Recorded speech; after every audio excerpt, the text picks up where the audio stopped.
Estábamos sentados después de haber comido, ya habíamos charlado los temas habituales cuando se produjo un silencio.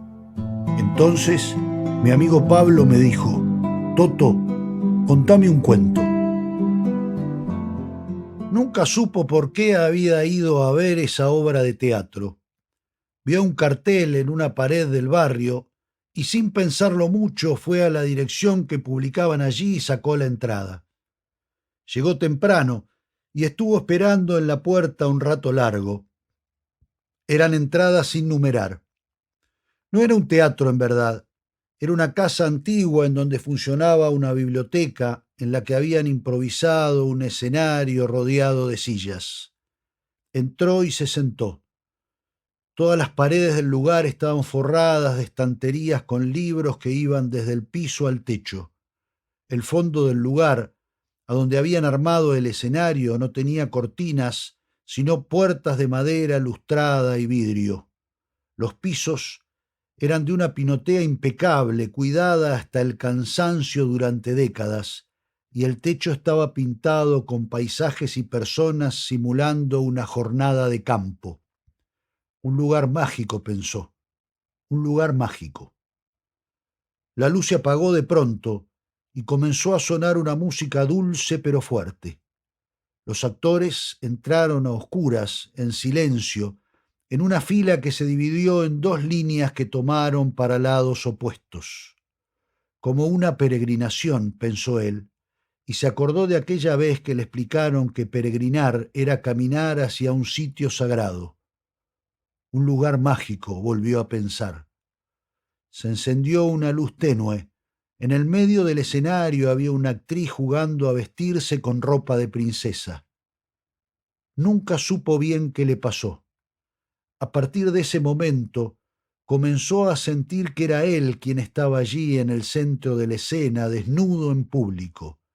Lo que iba viendo en cada acto, lo que iba escuchando en cada canción, lo que iba observando en cada gesto era un trozo de su alma puesto al descubierto.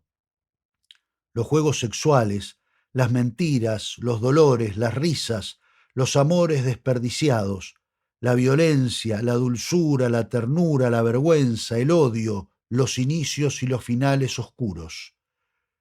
Era como si de golpe le hubieran desparramado sobre una mesa todas aquellas cartas que tenía desde su adolescencia escondidas en el fondo de un armario.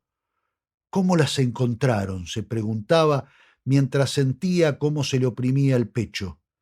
Miraba hacia adelante sin poder girar su cabeza porque le parecía, no le parecía, estaba seguro de que todos lo observaban. Estaba seguro de que, de golpe, el público de esa obra hecha en un teatro que era una biblioteca y no un teatro, había dejado de ver la obra para mirarlo a él. Tragó saliva, respiró hondo y vio que los focos seguían en su lugar. Se palpó las piernas y descubrió que estaba vestido. Se quedó sin moverse hasta que escuchó un aplauso fuerte y continuo. Terminó, se dijo para sí mismo, y se escabulló entre las sillas del fondo tratando de irse lo más pronto posible. Todo el viaje de vuelta a su casa trató de explicarse a sí mismo qué había pasado, qué había sentido. Las imágenes más oscuras, privadas, ocultas de su adolescencia habían retornado a su consciente y ahora le bailaban alrededor de su cabeza todo el tiempo. Había hecho lo imposible para olvidarse de esos dolores, de esas vergüenzas, de esos abusos, de esa sensación horrible de soledad, del enojo que le había provocado el haber estado tan solo cuando era tan chico. Le volvían a la cabeza viejas preguntas que suponía enterradas en lo más profundo de su ser. ¿Por qué nadie me quiere? ¿Por qué nadie me cuida? ¿Por qué nadie me abraza? ¿Cuánto duran el frío, el hambre y la tristeza? De pronto retornó a su memoria lo que había sentido cuando entró a ese teatro que no era un teatro. Este es un lugar mágico. Sin saber por qué, una semana más tarde hacía otra vez la cola para entrar a ese teatro que no era un teatro.